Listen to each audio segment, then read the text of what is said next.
नमस्कार। बीएड द्वितीय वर्ष, विषय हमारा संस्कृत का शिक्षण शास्त्र, और इसके अंतर्गत हम लोग आज बात करेंगे सूचना और संप्रेषण तकनीकी है उसका शिक्षा में अनुप्रयोग। जो शिक्षा चल रही है, शिक्षा के अंतर्गत हम लोग इस सूचना और संप्रेषण तकनीक का उपयोग किस प्रकार से कर सकते हैं, तो कुछ बिंदुओं के माध्यम से हम लोग चर्चा करेंगे। देखते हैं हम लोग। सबसे पहला है कक्षा शिक्षण में एकरूपता। कक्षा शिक्षण में एकरूपता। कक्षा शिक्षण मतलब कि जो कक्षा में शिक्षण का कार्य करवाया जा रहा है उसमें एक रूपता लाने, क्योंकि ये तकनीकी है, इस तकनीक का उपयोग कोई भी व्यक्ति कहीं भी कर सकता है। तो हम ये कह सकते हैं कि बाहर स्थित कोई भी जो कहीं पर भी जो शिक्षा दी जा रही है, वहाँ की जो शिक्षा है वो उस शिक्षा को हम लोग यहाँ पर भी उपयोग में ला सकते हैं। तो मतलब वहाँ की जो शिक्षा प्रणाली होगी वो और यहाँ की जो, उन दोनों में एक रूपता, मतलब कि किसी भी समय कहीं पर जो अगर हम संस्कृत की बात करें तो संस्कृत के अंतर्गत विभिन्न प्रकार की जो शिक्षण का जो कार्य हो रहा है, मतलब किसी भी अगर मान लो पाठ को पढ़ाया जा रहा है, तो इस तकनीकी के माध्यम से हम लोग ये कर सकते हैं कि जो एक ही जगह शिक्षण का कार्य हो रहा है वही शिक्षण का कार्य अलग अलग जगह अलग अलग कक्षाओं में प्रेषित कर सकते हैं। तो इस प्रकार से इस तकनीकी का उपयोग हम कक्षा शिक्षण की एक रूपता, एक ही प्रकार का शिक्षण सभी जगह हो, ऐसी एक रूपता लाने के अंतर्गत इसका उपयोग हम लोग कर सकते हैं। दूसरा है नवीन निष्कर्षों का ज्ञान। नवीन निष्कर्षों का ज्ञान। नवीन निष्कर्षों का ज्ञान, नवीन मतलब जो नए नए जो अनुसंधान हो रहे हैं शिक्षा के जगत के अंदर, नवीन नवीन जो अनुसंधान हो रहे हैं, उन अनुसंधानों को हम इन तकनीकों के माध्यम से ज्ञात कर सकते हैं और उन पर आधारित, क्योंकि रिजल्ट के आधार पर ही हम ज्ञात कर सकते हैं। कोई मान लो कोई नई शिक्षण विधि आई है, नई शिक्षण विधि का प्रयोग करने से पूर्व प्रयोग किया जाएगा, फिर उस पर अनुसंधान किए जाएंगे कि वो कहाँ तक सही है, और फिर ही उसका प्रयोग सभी जगह किया जाएगा। ठीक है, तो ऐसे निष्कर्ष जो इन तकनीकों के माध्यम से ऐसे जो निष्कर्ष होते हैं उनको प्राप्त करते हुए हम नवीन ज्ञान को ग्रहण कर सकते हैं। अगला है शिक्षण सूत्रों में एकरूपता।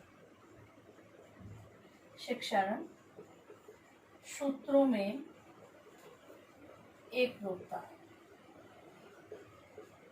शिक्षण सूत्रों में एकरूपता जो सूचना संप्रेषण तकनीकी है, इसके माध्यम से जो नई नई जो शिक्षण सूत्र आ रहे हैं उनका उपयोग एक जगह से दूसरी जगह में किया जा रहा है, क्योंकि इसके माध्यम से ये सूचनाएं एक जगह से दूसरी जगह प्रेषित की जाती है, उससे संबंधित जो सूत्रों का प्रयोग है वो बताया जाता है, उसके लाभ हानि सारी जो बातें हैं इस सूचना संप्रेषण तकनीक के माध्यम से एक स्थान से दूसरे स्थान पर पहुंचाई जा रही है।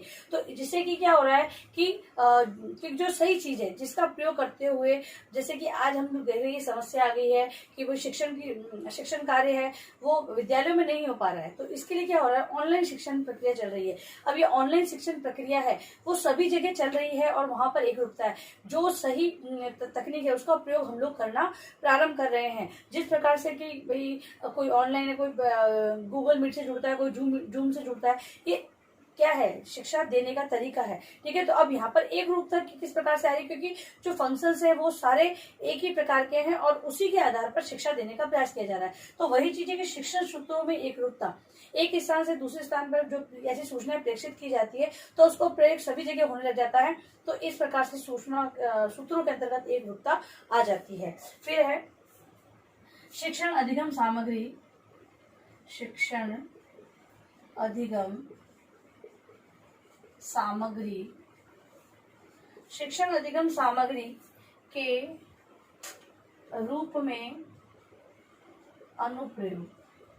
सूचना संप्रेषण तकनीक का प्रयोग हम लोग शिक्षण को प्रभावी और रुचिकर बनाने के लिए भी कर रहे हैं। तो इस प्रकार से भी हम विभिन्न प्रकार की सूचना है उससे संबंधित जो जानकारियां हैं, अगर ये कहें कि टीचिंग मॉडल वगैरह हैं, पिक्चर्स हैं, तो इन तकनीकों के माध्यम से जो नई टेक्नोलॉजी है उसके माध्यम से हम लोग उसका प्रयोग करते हैं, अपने शिक्षण को प्रभावी बनाने का प्रयास कर रहे हैं। ठीक है, तो इस प्रकार से शिक्षण को प्रभावी बनाने के लिए इन अधिगम सामग्री का प्रयोग हम लोग करते हैं। फिर है शिक्षण उपकरणों का ज्ञान। शिक्षण उपकरणों का ज्ञान।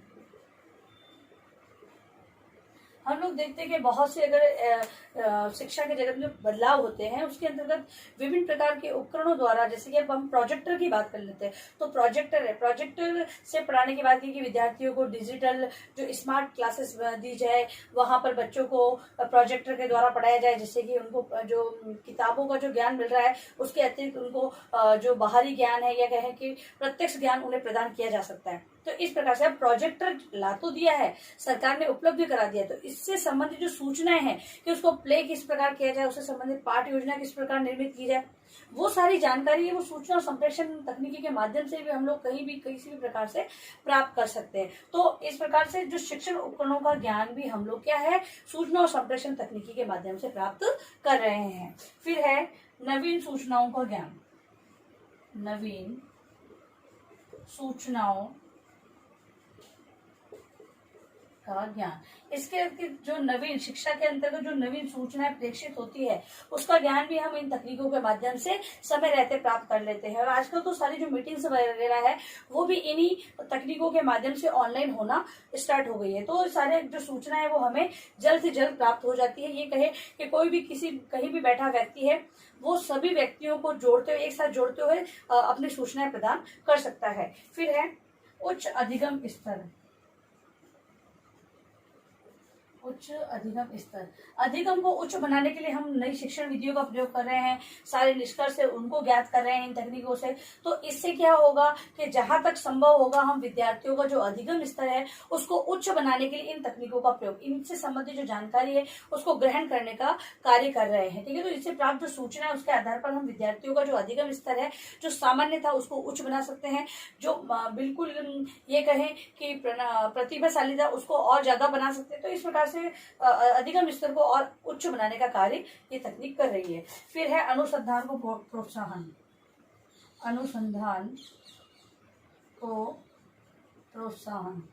जो इन तकनीकों जो सूचना संप्रेषण तकनीकी आईसीटी है जो जिसके माध्यम से शिक्षा के अंतर्गत विभिन्न प्रकार के अनुसंधान हो रहे हैं, तो ये तकनीकों पे जो अनुसंधान किए जाते हैं, जो भी अनुसंधान करता है वो अनुसंधान करता अपने रिजल्ट को उसके ऊपर प्रेक्षित करता है, तब उससे संबंधित विभिन्न प्रकार की योजनाएं निकाली जाती है, उन्हें प्रोत्साहन राशि प्रदान की जाती है, सर्टिफिकेट्स वगैरह दिए जाते हैं, जिससे कि वो संबंधित, क्योंकि हमें नवीन निष्कर्ष कैसे प्राप्त होंगे, जब कोई अनुसंधान किए जाएंगे तभी हम निष्कर्ष को प्राप्त कर सकते हैं।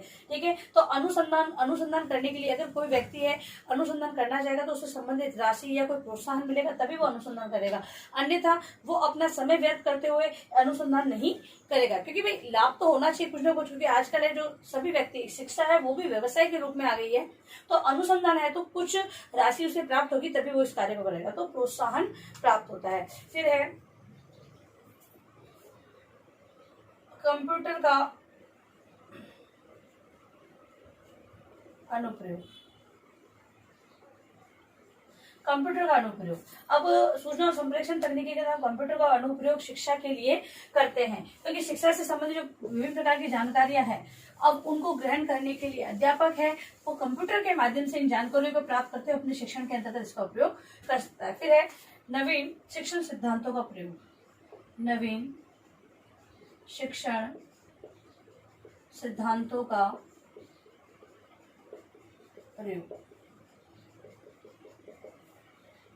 शिक्षण सूत्रों शिक्षण सिद्धांतों का जो प्रयोग करना है एक शिक्षक को प्रशिक्षण के अंतर्गत ही बता दिया जाता है, लेकिन कोई नवीन शिक्षण सिद्धांत या सूत्र अगर हमें प्राप्त होता है या फिर पाठ्यक्रम के अंतर्गत जुड़ता है तो उससे संबंधित जानकारी है वो सूचना और संप्रेषण तकनीकी के माध्यम से की जा सकती है। तो इन तकनीकों के माध्यम से नवीन सिद्धांतों का प्रयोग करना भी एक शिक्षक सीख जाता है। फिर है विशेष आवश्यकता वालों के विशेष आवश्यकता वाले बालकों, विशेष आवश्यकता बालकों का कक्षा शिक्षण। तो विशेष आवश्यकता वाले बालकों के अंतर्गत विभिन्न प्रकार के अक्षम पिछड़े किसी भी प्रकार के जो बालक होते हैं, जो जिस प्रकार की जो बालकों की समस्या होती है उसके लिए उसी प्रकार के वातावरण से संबंधित कक्षा का निर्माण किया जाता है। उन्हें शिक्षा ग्रहण करवाने हेतु विभिन्न प्रकार के जो संसाधन है, इंस्ट्रूमेंट्स वगैरह है, वो उपलब्ध करवाए जाते हैं। तो ये सारा सूचना संप्रेषण तकनीक के माध्यम से हुआ है।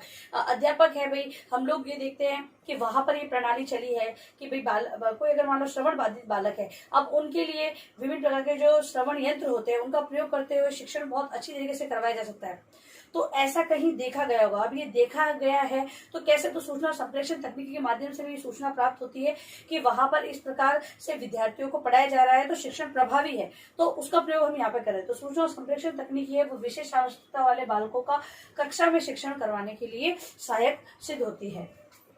फिर है उपचारात्मक शिक्षण में अनुप्रयोग। उपचारात्मक शिक्षण में अनुप्रयोग। अब बालकों की शिक्षा की हम बात करें तो कहाँ पर हम देखते हैं कि बालकों के अंदर समस्या उत्पन्न रहती है, वो शिक्षा सही प्रकार से ग्रहण नहीं कर रहे होते हैं। तो अब उससे संबंधित जो समस्या है वो किस प्रकार आ रही है, तो अध्यापक के विभिन्न टेस्टों के माध्यम से वो ज्ञात करता है कि बालकों के अंतर्गत क्या समस्या है। इसके लिए जो मनोविज्ञान आधारित बहुत सारे टेस्ट हैं, उसके आधार पर अध्यापक वो समस्या को ज्ञात करता है और उसी आधार पर उस समस्या को निराकरण हेतु उपचारात्मक शिक्षण का कार्य वो करता है। ठीक है, तो इस प्रकार से हम सूचना संप्रेषण तकनीकी है वो उसका प्रयोग हमारी शिक्षा जगत में कर सकते हैं। शिक्षा के अंतर्गत विभिन्न प्रकार की जो समस्याएं उत्पन्न होती है उसका निराकरण भी हम लोग कम समय में सूचना संप्रेषण तकनीकी के उपयोग द्वारा कर सकते हैं। तो विभिन्न प्रकार से हम लोग शिक्षा के अंतर्गत इसका उपयोग कर सकते हैं। ये हमारा दोहरान कार्य का टॉपिक था। और अब इसको लिखिए अपने गृह कार्य प्रश्न में। शिक्षा में सूचना एवं संप्रेषण तकनीकी के अनुप्रयोग को समझाइए। ठीक है, तो ये गृह कार्य प्रश्न दोहरान कार्य के रूप में आप लोग अपने उत्तर पुस्तिका में लिखेंगे। और अंत में इस महामारी के दौर में कम से कम ये आवश्यक कार्य होने पर आप लोग घर से बाहर निकले। बाहर निकलते हुए 3 बातों का विशेष ध्यान रखना होगा आपको।